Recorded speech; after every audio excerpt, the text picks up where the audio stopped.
कसे आहात तुम्ही सगळे? मजेत ना? दिवाळी तर होऊन गेली, पण दिवाळी या वर्षी कशी सेलिब्रेट केली याची एक आठवण म्हणून खरं तर हा व्लॉग मी बनवला. मागच्या वर्षी जेवढ्या आनंदाने आणि उत्साहाने दिवाळी अल्मेरे महाराष्ट्र मंडळ आणि मित्रपरिवारासोबत सेलिब्रेट केली होती, तेवढाच आनंद आणि उत्साह यावर्षी देखील होता. लहान मुलांचे कार्यक्रम आणि मोठ्यांचा जल्लोष बघून कार्यक्रम खरं तर खूप मस्त झाला. त्याचीच एक छोटीशी झलक तुम्हाला माझ्या या व्लॉगमध्ये बघायला मिळेलच.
लहान कोण राहिले का अजून? 5 वर्ष वय खाली गट कोणी आहे का अजून?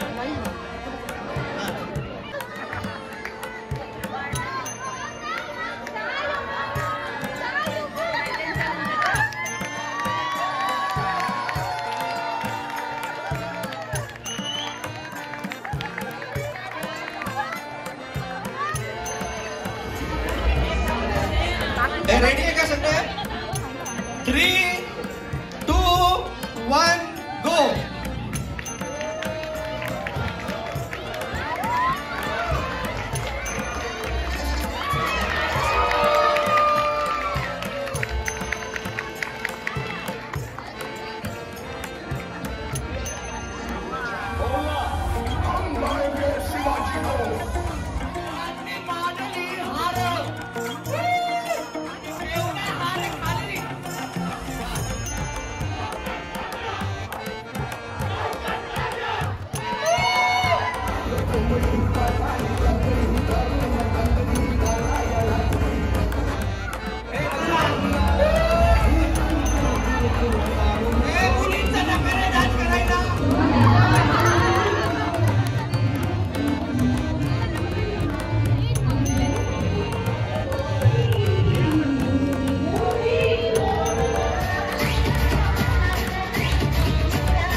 अभिजित, प्रवीण, ते अभिजित और प्रवीण.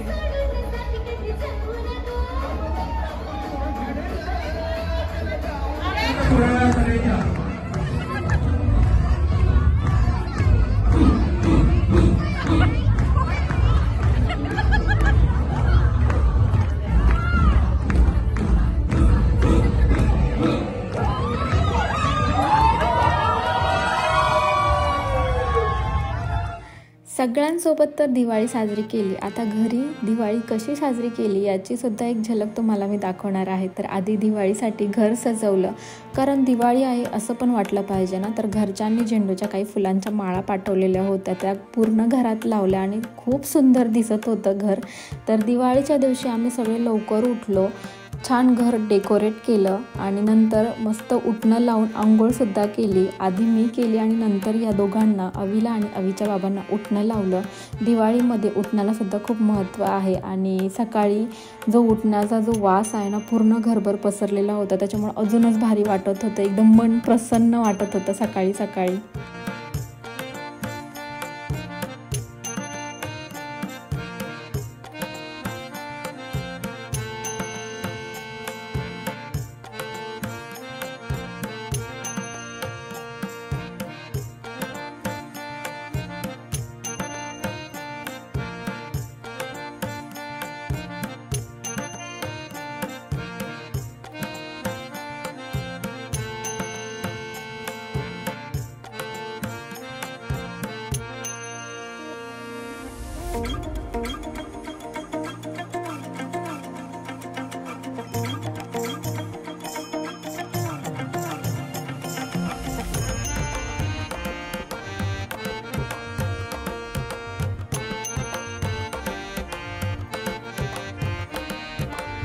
तुम्हाला तर माहितीच आहे, दिवाळीसाठी आपण किती पण तयारी करा पण ती कमीच पडते.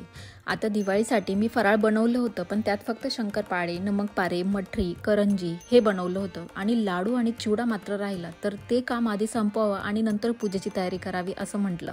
आणि मग त्याच्यासाठी मी आधी लाडू बनवायला घेतले. बेसनपिठाचे लाडू बनवते आणि बेसनपिठापासून लाडू कसे बनवायचे याची रेसिपी मी तुम्हाला आधीच एका मिनी व्लॉगमध्ये शेअर केलेली आहे. आणि झटपट लाडू होत्या, अजिबात आपल्याला टाईम लागत नाही. आणि बहुतेक आपल्या सबस्क्रायबरला माहिती पण असेल की हे लाडू कसे बनवायचे, कारण प्रत्येकाच्या घरामध्ये बेसन पिठापासून लाडू भरपूर बनवले जातात आणि वेगवेगळ्या प्रकारे बनवले जातात. काही तळणीच्या ज्या अशा पुऱ्या बनवल्या जातात, त्या तळून काढायच्या आणि नंतर त्याच्यापासून लाडूसुद्धा बनवतात. खास करून पाटलांना ते लाडू जास्त आवडायचे, त्यांची मावशी बनवायची. आणि त्याच्यानंतर मग मला ती प्रोसेस थोडीशी खूप मोठी वाटायची. माझी बहीणसुद्धा बनवते, पण हे जे लाडू आहे ना, जे बेसन पिठापासून बनवायचे, तर ते खूप इझी वाटले आणि खायलासुद्धा खूप छान आहे. अवीलासुद्धा आवडतात. तर आवर्जून मी खास दिवाळीसाठीच नाही, कधी पण मन झालं तर हे लाडू मी घरामध्ये बनवते. आणि कसे बनवते हे तर तुम्हाला मी आधी दाखवलेलंच आहे.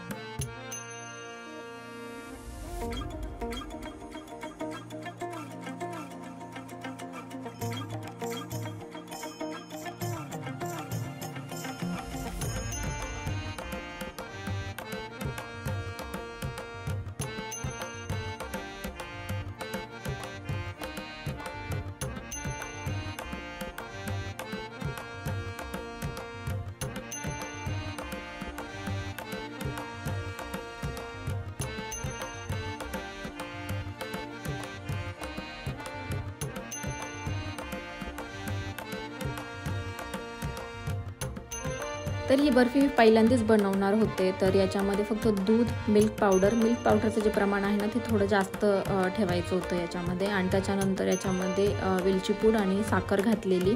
साखर आपण आपल्या आवडीनुसार घालू शकतो. आणि खरंच ही बर्फी खूप मस्त झालेली होती, झटपट होते आणि पटकन होते. तर एकदा ट्राय करून बघा. त्याच्यानंतर लाडू वळायला घेतले, कारण पीठ पूर्णपणे थंड झालेलं होतं. आणि खरं सांगते, लाडू खूप छान झालेले होते, चवीला सुद्धा अप्रतिम असे लाडू झालेले होते.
दिवाळी विशेष असा फराळ मी काय काय बनवला हे तर तुम्हाला दाखवलं. लाडू, करंजी, शंकरपाळे, मठरी आणि त्याचबरोबर चिवडा आणि पहिल्यांदा बनवलेली जी बर्फी आहे मिल्क पावडरपासून ती कशी बनवली ते सुद्धा सांगितलं. आणि चकली मात्र मी बनवलेली नव्हती. जो आपण कार्यक्रम अटेंड केला दिवाळीचा तर त्याच्यामध्येच आम्हाला सगळ्यांना फराळ मिळालं होतं, तर त्याच्यात चकलीसुद्धा मिळाली, तर तीसुद्धा मी नैवेद्यामध्ये ठेवली. आणि त्याचबरोबर पूजा मी अशी मांडली. तर तुम्हाला कशी वाटली ही जी पूजा आहे ती ते मला नक्की सांगा. छान आम्ही सगळे तयार झालो आणि नंतर आरती वगैरे केली आणि नैवेद्यसुद्धा दाखवला. तर दिवाळीचा दिवस म्हटला का आनंदाचा असतो, उत्साहाचा असतो, पण त्याचबरोबर बाहेर राहणाऱ्यांसाठी घरच्यांची जास्त आठवण येत असते, कारण त्या दिवशी सगळे एकत्र सण हा साजरा करतात आणि त्याचबरोबर आम्ही इकडं, पण तरी पण आम्ही घरच्यांसोबतच दिवाळी सेलिब्रेट करतोय असंच वाटलं. कारण त्या दिवशी व्हिडिओ कॉलवरच सगळ्यांना पूजा वगैरे दाखवली आणि त्यांना आरतीच्या वेळेससुद्धा आरती वगैरे आम्ही सगळ्यांसोबत केली. तर भारी पण वाटते आणि एक वेगळंच राहतं की त्या टायमिंगमध्ये आपण घरच्यांसोबत नाही, पण ठीक आहे, आनंदाचा दिवस आहे, तो आनंदानेच घालवायचा असतो.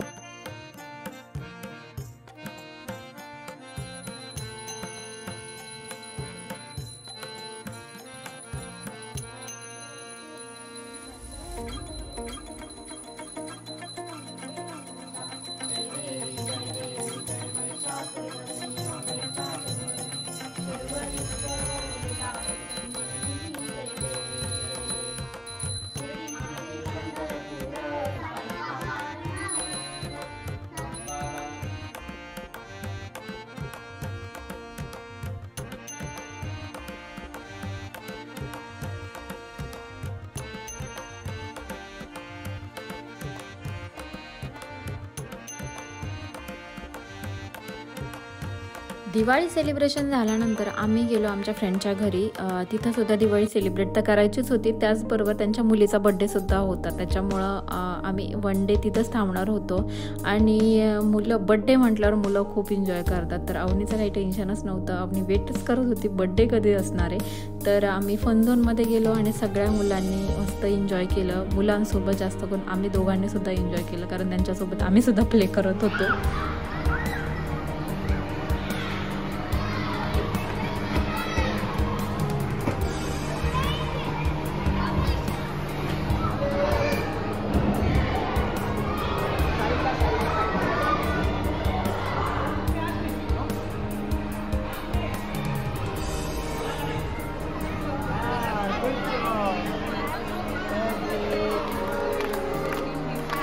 बड्डे झाला आणि त्याच्यानंतर घरी आल्यानंतर छान जेवण वगैरे केलं. जेवण झाल्यानंतर सगळ्यांना आवडणारी गोष्ट म्हणजे दिवाळीसाठी आणलेले फटाके कधी वाजवायचे.